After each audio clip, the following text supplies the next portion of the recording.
Whitehead took the helm at Washington Federal in 2000, even the bursting of the tech bubble wasn't a bump in the road. Far more impactful, he says, was the challenge of all-time low interest rates that affected the bank's balance sheet, as well as consolidation of the housing finance industry. Roy has steered Washington Federal judiciously during his time there, diversifying its business model and eventually shifting from a federal thrift to a bank. He even launched a round of capital raising during the Great Recession. Ladies and gentlemen, please welcome the recipient of the 2017 Executive Excellence Lifetime Achievement Award, Mr. Roy Whitehead.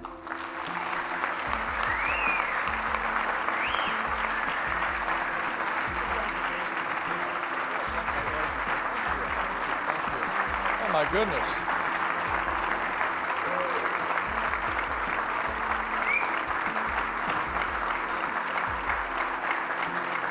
Well, I didn't expect that.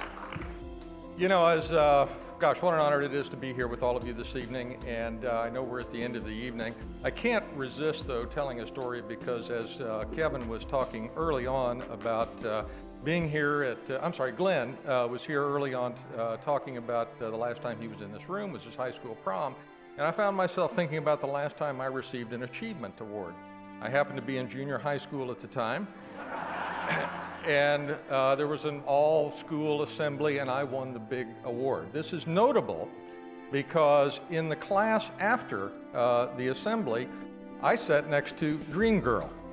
And Dream Girl had taken scant or little notice of me, despite all of my efforts to attract her attention. I thought, my goodness, this time she has got to notice me and pay attention to me. So I strutted into the classroom with my award and what little bit of a chest I had all puffed out, and sat down with that award on my desk and just awaited the adoration to flow my direction.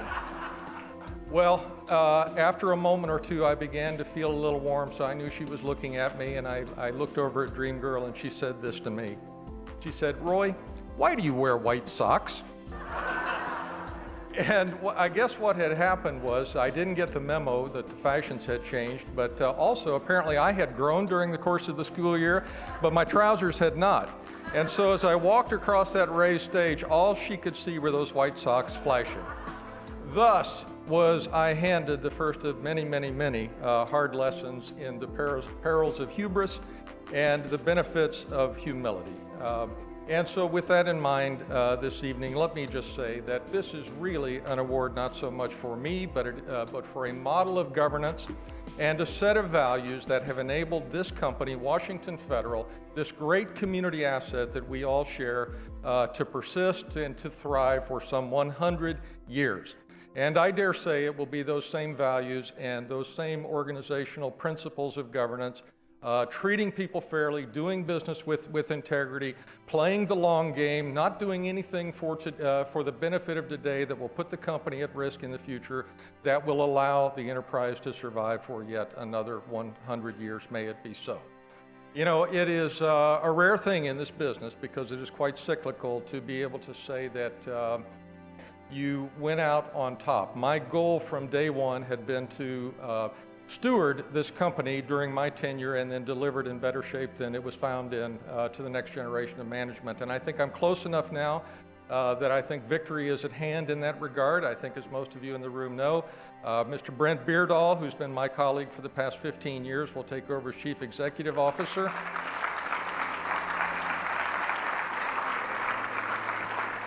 On April 1st, I guess, of this year, and I know he's going to do a great job. We have always perceived ourselves to be the Rock of Gibraltar. We will never be that bank that is the slickest, fastest marketing organization in the history of the industry. We will never be out on the bleeding edge of technology, but by golly, we will be that bank that you can count on to be here through thick and through thin, no matter what. We are most proud of the discipline that we employed as we led up to the Great Recession. I can't tell you how many people told us that we were dinosaurs, we were going to die. We had to be more like Brand X and Brand Y. We just stayed comfortable within our own skins, did what we knew how to do. And I think there were 3 years running during the course of the Great Recession when we made more money, were more profitable than all of the other banks in the Pacific Northwest combined. But most importantly, because we had that financial strength, we were able to work with our borrowers and help them through the crisis. And I just got a note today from one of our folks, a fellow that we essentially had charged off about $20 million back during the recession, said, don't worry about that. You take care of your business, and when times get better, you sell a widget, we'll take some of the profit. You can take some of the profit until you paid us all back. That $20 million will be repaid this quarter by that individual. We helped some 3,000 families stay in their homes.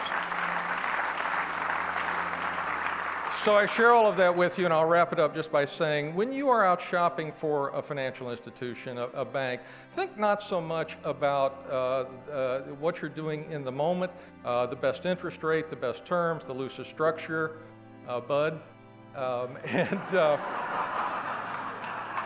But think about whether or not that bank is going to be strong enough to help you if you ever get into difficult times, because the business cycle is not dead. We'll be there for you. I know many other banks that are quite strong in this area, most of whom are represented here in the room tonight. But anyway, I'm just most thankful. I want to thank my board of directors, many of whom are here tonight, for being so supportive of me through the ups and downs of the last 17 years at the helm. I want to thank, we happen to have all of our regional presidents in this week by coincidence from the 8 states where we do business. Thank you for your support and the great work that you do out in the field. And I never do this, but I'm going to do it tonight. Thank you to my lovely and beautiful wife, Rhonda. Every man in this room deserves to be able to spend 40 or 50 years with Rhonda. So thank you.